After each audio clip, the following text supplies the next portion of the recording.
ഇപ്പൊ ബിഗ് ബോസിൽ ഈ ഒരു വീക്കായിട്ടുള്ള ഏറ്റവും ട്രെൻഡിങ് ആയിട്ട് പോയത് മോർണിംഗ് ടാസ്കിൽ ബിന്നി പറഞ്ഞ സ്റ്റേറ്റ്മെന്റ്സ് ആണ്. അനുവിന്റെ PR 16 ലക്ഷം, അപ്പാനി ചേട്ടന്റെ അതേ PR ആണ്, അതുകൊണ്ടാണ് അപ്പാനി ശരത് ഔട്ടായപ്പോ അനു കരഞ്ഞത്. കുറെ സംഭവങ്ങൾ വീണ്ടും കോൺട്രവേഴ്സീസ് വന്നുകൊണ്ടിരിക്കുന്നു. ശരിക്കും എന്താണ് ഫസ്റ്റ് എനിക്ക് ചോദിക്കാനുള്ളത്, ശരത്തേട്ടന് PR ഉണ്ടായിരുന്നു? എനിക്ക് PR ഇല്ലായിരുന്നു. ഞാൻ ഇവിടെ PR കൊടുത്തിട്ടല്ല പോയത്. അതിന് കാരണം എന്ന് വെച്ച് കഴിഞ്ഞാല് ഓൾറെഡി അറിയാലോ, ഞാൻ നിങ്ങൾക്കിടയിലുള്ള ഒരാൾ തന്നെയാണ്. എന്നെ സിനിമയിലൊക്കെ നിൽക്കുന്നതുകൊണ്ട് കുറച്ചധികം നല്ല സുഹൃത്തുക്കളുണ്ട്, നമുക്ക് മീഡിയ പേഴ്സൺസ് ഉണ്ട്. അപ്പൊ അവരുടെയൊക്കെ സപ്പോർട്ട് ഉണ്ടാകും എന്നുള്ളൊരു വിശ്വാസം എനിക്ക് ഉണ്ടായിരുന്നു. പിന്നെ PR കൊടുത്തിട്ട് അങ്ങനെ ഒരു പരിപാടിക്ക് വേണ്ടി സിനിമയാണെങ്കിൽ ഓക്കെ, എന്റെ ആണെങ്കിൽ സിനിമ ഇറങ്ങുമ്പോൾ ഓൾറെഡി പ്രൊമോഷൻ നമ്മൾ ചെയ്യാറുണ്ട്. ഇതിന് വേണ്ടിട്ട് അങ്ങനെ PR ഒന്നും കൊടുത്തില്ല. PR കൊണ്ട് മാത്രം ഒരാൾക്ക് അവിടെ പിടിച്ചു നിൽക്കാൻ പറ്റുമോ? PR കൊണ്ട് മാത്രം ഒരാൾക്ക് അവിടെ പിടിച്ചിരിക്കാൻ സാധിക്കില്ല. പക്ഷെ PR കൊടുക്കുന്നതിൽ തെറ്റുണ്ട് എന്ന് എനിക്ക് തോന്നുന്നില്ല. കാര്യം ഇത്രേ ഉള്ളൂ, ആർക്കാണ് അവിടെ PR ഇല്ലാത്ത? ഒരാളെ പറ. എല്ലാവർക്കും PR ഉണ്ട്.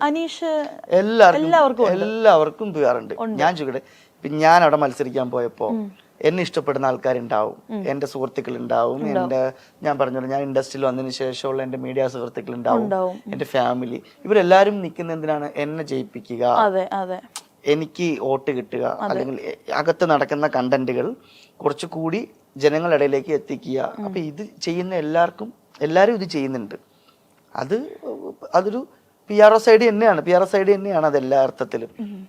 ഇത്ര എമൗണ്ട് കൊടുത്തിട്ട് ഇത്ര ദിവസം നിർത്തിക്കാം അതൊന്നും ശരിയാണെന്ന് എനിക്ക് തോന്നുന്നില്ല.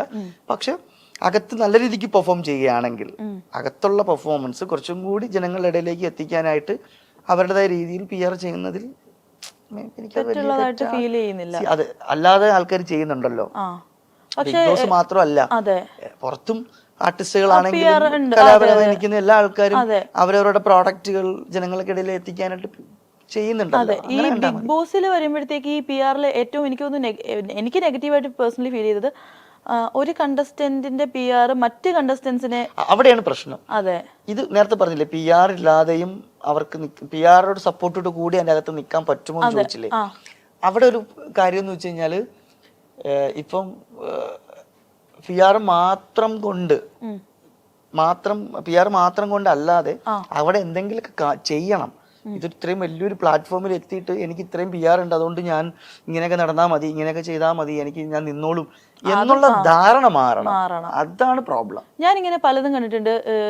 നമ്മൾ ചിലപ്പോൾ ലൈവിലോ ഈ ഷോയിലോ അധികം നമ്മൾ ശ്രദ്ധിക്കാത്ത ചില കാര്യങ്ങൾ ഒരുപാട് കമന്റ് ബോക്സസിൽ വന്ന് ഈ സംഭവം ലോങ് ആയിട്ട് ടൈപ്പ് ചെയ്തിരുന്നത് കാണാം. ഇതൊരു കലോത്സവം അല്ലല്ലോ, ഒരു മത്സരം വേണം എല്ലാവർക്കും. പക്ഷെ അവരുടെ ടാലന്റിന് ബൂസ്റ്റ് ചെയ്യാതെ വെറുതെ ഒരാളെ നിർത്തി ഇത്രയും ദിവസം നിർത്തിക്കുക എന്ന് പറയുന്നതിലാണ് പ്രോബ്ലം. നന്നായിട്ട് പെർഫോം ചെയ്യുകയാണെങ്കിൽ, ഇപ്പൊ എല്ലാവരും നന്നായിട്ട് ഗെയിം കളിക്കുന്ന ആൾക്കാരാണ്. അപ്പം അവരുടെ ഗെയിം കളിക്കുമ്പോൾ അതിനെ പോസിറ്റീവായിട്ട് രീതിക്ക് ഒന്ന് ബൂസ്റ്റ് ചെയ്യുക, അവരെ ഒന്ന് പ്രൊമോട്ട് ചെയ്യുക എന്നുള്ളതിനപ്പുറത്തേക്ക് ഭയങ്കരമായ ഒരു PR, അത് നേരത്തെ പറഞ്ഞ പോലെ ആവശ്യമില്ലാതെ വോട്ടിംഗ് കയറ്റുക, മറ്റ് കണ്ടസ്റ്റൻസുകളെ ദ്രോഹിക്കുക എന്ന് തന്നെ പറയണം. അങ്ങനെയുള്ള കാര്യങ്ങൾ ചെയ്യുമ്പോഴാണ് നമുക്ക് ഇവരോടൊക്കെ ഒരു മാനസികമായിട്ട് ഒരു വിദ്വേഷം തോന്നുന്നത്. PR അപ്പാനി ചേട്ടനെ ദ്രോഹിച്ചിരുന്നോ? എന്നെ ദ്രോഹിച്ചൊന്നുമില്ല. എന്നെ ദ്രോഹിക്കുന്നതിന് അങ്ങനെ ദ്രോഹിക്കാനൊന്നും, അത് പിന്നെ ഒത്തിരി മനസ്സിലാക്കിയോ ആരുടെ PR ആണ്? ആരുടെ ഒന്നുമല്ല, ആരുടെയൊക്കെയോ PR. ഇന്ന അങ്ങനെയൊന്നുമില്ല, അത് സംഭവിക്കും.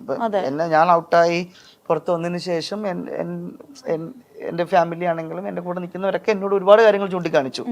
ഇതിങ്ങനെ വന്നതാണ്. നമ്മൾ നേരത്തെ പറഞ്ഞ പോലെ ഈ പറയുന്ന മനസ്സാ വാച അറിയാത്ത കാര്യങ്ങൾ ഈ പറയുന്ന കമന്റിലൊക്കെ എഴുതിയിടുന്നു. അപ്പൊ ഒരു 10 പേര് ഒരു കമന്റ് വായിച്ചു കഴിഞ്ഞാൽ ഒരാളെങ്കിലും വിചാരിക്കും ഇത് സത്യമാണ്, അയാൾ പിന്നെ മൗത്ത് പബ്ലിസിറ്റിയിൽ 10 പേരോട് പറയും. മറ്റൊരു കാര്യം ഞാനിപ്പം ഏറ്റവും കൂടുതൽ ശ്രദ്ധിച്ചതാണ്, അതായത് ഒരു പോസ്റ്റ് വന്നാൽ അതിന്റെ താഴെ ഒരു 100 കമന്റ് ഒറ്റ സെക്കൻഡിൽ നെഗറ്റീവ് മാത്രം വരും. ഈ നെഗറ്റീവ് വരുന്ന കമന്റുകൾ നമ്മൾ ആരുടെ അക്കൗണ്ടിൽ നിന്നാണ് എടുത്ത് നോക്കിക്കഴിഞ്ഞാൽ അത് ഫേക്ക് അക്കൗണ്ട്, ഒരു ഫോളോവേഴ്സ് ഇല്ലാത്ത ഫേക്ക് അക്കൗണ്ട്. അപ്പം ഇത് 100 പേരല്ല, ഒരാളാണ്. എവിടെയോ ഇരുന്ന് ഒരാളാണ് 100ഉം 1000ഉം 10,000ഉം കമന്റുകൾ ചെയ്യുന്നത്. ശരിയല്ല? ഒരാൾക്ക് ഒരുമിച്ച് എത്ര അക്കൗണ്ട് ഹാൻഡിൽ ചെയ്യാൻ പറ്റും? ഒരാളെ നിയന്ത്രണത്തിൽ ചെയ്യാൻ പറ്റുമല്ലോ. അതെ, ഒരു ഏജൻസി പോലെ അല്ലെങ്കിൽ ഒരു ടീം അല്ലേ? ഇപ്പം അതിന്റെ ഇടയിൽ വിരലിൽ ഉണ്ടാവുന്ന കുറവ് കമന്റുകൾ മാത്രമേ വരുള്ളൂ. ഒരു അത് കാണിച്ച് ശരിയായില്ല, തെറ്റാണ്, ഇത് വരുള്ളൂ. തെറി പറയുന്നതും മോശം പറയുന്നതെല്ലാം തന്നെ ഫേക്കുകളാണ്. ഫേക്ക് അക്കൗണ്ടിൽ നിന്നാണ് അങ്ങനത്തെ കമന്റുകൾ വരുന്നത്. ഇപ്പൊ ഈ അനുവിന്റെ കേസ് പറഞ്ഞപ്പോ നമ്മൾ നേരത്തെ പറഞ്ഞു PR ആയിട്ട് പല രീതിയിലും പൈസ കൊടുത്ത് മാത്രമല്ല നമ്മുടെ റിലേറ്റീവ്സ് ആണെങ്കിൽ അതിനെയൊക്കെ അങ്ങനെ നോക്കാമെന്ന് പറഞ്ഞു. പക്ഷെ ഇപ്പൊ അനുവിന്റെ കേസിൽ വന്നേക്കുന്ന വെച്ച് കഴിഞ്ഞാൽ ആദ്യമായിട്ടാണ് നമ്മൾ ബിഗ് ബോസിൽ എല്ലാ സീസണിലും PR എന്നുള്ളൊരു വാക്ക് കേൾക്കാതെ പോകുന്ന സീസൺസ് ഇല്ല. പക്ഷെ ഈ ഒരു എമൗണ്ടിന്റെ കണക്ക് വരെ പറഞ്ഞിട്ടുള്ള ഒരു സീസൺ ഇത് ആദ്യമായിട്ടാ. അപ്പോ ബിന്നി പറഞ്ഞ സ്റ്റേറ്റ്മെന്റിനോട് യോജിക്കുന്നുണ്ടോ? അത് റിയൽ ആണെന്ന് ഫീൽ ചെയ്യുന്നുണ്ടോ? PR ഒരുപാട് പേര് പറയുന്നു അത് റിയൽ ആണ്, PR ഉണ്ട്. അനു തന്നെ അവിടെ സമ്മതിച്ചു, അനു PR കൊടുത്തിട്ടുണ്ട് എന്നാലും സമ്മതിച്ചിട്ടുണ്ട്. പിന്നെന്താണ് കുഴപ്പം? എനിക്ക് ക്ലാരിറ്റി വരുത്തേണ്ടത് ഒരു കാരണവശാലും ഞാൻ ബിഗ് ബോസിൽ പോയപ്പോ ഞാൻ ഒരു PR ടീമിനെ ഏൽപ്പിച്ചിട്ടല്ല പോയത്. ഒരുപക്ഷെ ഞാൻ അങ്ങനെ നേരത്തെ പറഞ്ഞതുപോലെ അങ്ങനെ ഒരു PR ഒക്കെ ഞാൻ കൊടുത്തിട്ടുണ്ടായിരുന്നെങ്കിൽ എനിക്ക് ഇത്രയും കമന്റുകളും അല്ലെങ്കിൽ ഇത്രയും കാര്യങ്ങളും വരും. എനിക്ക് എന്താ നല്ലൊരു PR കൊടുത്തിട്ട് എനിക്ക് 100 ദിവസം നിർത്തിയിട്ട് വരാൻ എനിക്ക് അറിഞ്ഞുകൂടാത്തോണ്ടാണ്. അതൊക്കെ ചെയ്യാൻ പറ്റും, പക്ഷെ ഞാൻ ചെയ്തിട്ടില്ല. അങ്ങനെ എല്ലാവരും അവരവരുടെ രീതിയിലുള്ള പ്രൊമോഷൻസ് ഒക്കെ ഏൽപ്പിച്ചിട്ട് തന്നെയാണ് പോയത്.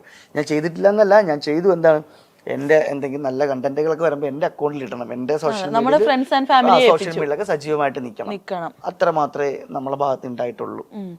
അല്ലാണ്ട് ഇങ്ങനെ ഒരു പൈസ കൊടുത്തുള്ള ഇല്ല അങ്ങനെ ഞാൻ ചെയ്തിട്ടില്ല. കഴിഞ്ഞ ദിവസം ഞാനിങ്ങനെ ബിന്നിയുടെ PR നല്ല വർക്ക് കിടക്കുന്നുണ്ടല്ലോ.